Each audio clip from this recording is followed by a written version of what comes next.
Hello everyone and welcome back to another video. In today's video I'm going to show you how to connect ElevenLabs to CapCut.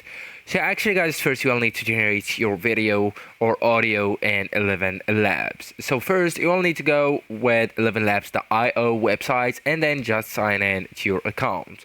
Then just go and click on text to speech under the background section on the left hand menu. And here just choose your voice and enter your text, and once finished go with generate speech. Okay, so then just go with download. Alright, and now you will need to open the CapCut. Okay, so open it and open the project where you want to add the narration, and after that just import the audio file.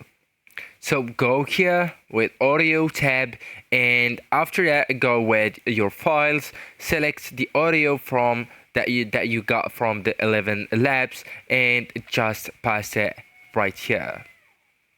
Or you can actually just drag it to here.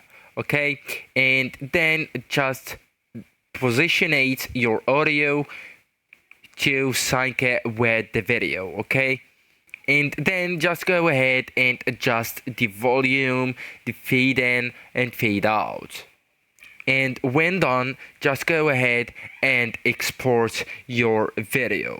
Then choose your desired resolution after that. And for me, your video now has the ElevenLabs AI voice narration embedded. So actually guys, that's it. This is the end of the video. Thank you so much for watching and goodbye.